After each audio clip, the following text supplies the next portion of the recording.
ম্যাচের শেষ বাঁশি বাজার আগে সান সিরোতে ছড়িয়ে পড়ে উৎসব। রাতের নিস্তব্ধতা ভেঙে সেই উৎসব স্টেডিয়াম থেকে ছড়িয়ে পড়ে পুরো মিলান শহর জুড়ে। চারদিকে শুধু নীল আর কালোর উত্তাপ। সান সিরো থেকে বিখ্যাত দুমো দি মিলানো ক্যাথেড্রালের সামনেও জড়ো হন ক্লাবটির হাজারো সমর্থক।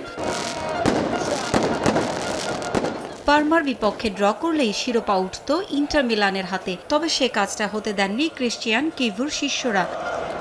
প্রথমার্ধের যোগ করার সময় মার্কাস থুরামের গোলে এগিয়ে যায় ইন্টার মিলান। ৮০ মিনিটে দ্বিতীয় গোল করেন হেনরিক মখতারিয়ান। তাতেই শিরোপার উল্লাসে মেতে ওঠে পুরো গ্যালারি।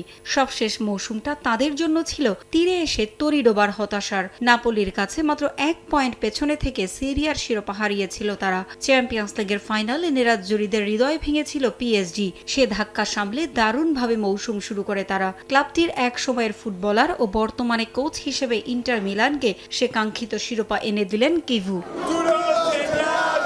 ৩ ম্যাচ হাতে রেখে শিরোপা জয়ের পর রাস্তায় নেমে আসেন ক্লাবটির হাজার হাজার সমর্থক। নেচে গেয়ে উল্লাস করেন তারা। মার্তিনেজ, জেলেনস্কি, থুরামদের জন্য আজ আমরা একত্রিত হয়েছে। ইন্টার মিলান আমাদের প্রাণের ক্লাব। কোচ কিভুকে অনেক ধন্যবাদ।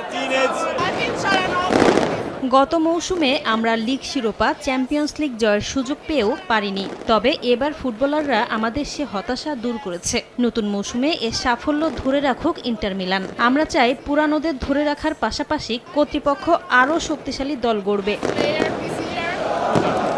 বর্তমান চ্যাম্পিয়ন নাপোলির চেয়ে ১২ পয়েন্ট এগিয়ে শিরোপা নিশ্চিত করেছে ইন্টার মিলান। পরের ৩ ম্যাচে নেরাজ্জুরিরা হারলেও শীর্ষস্থানে কোনো প্রভাব পড়বে না।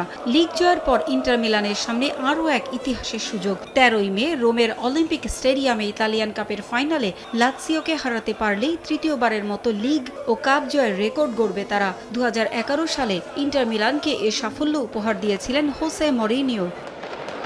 পারভিন আক্তার, সময় সংবাদ।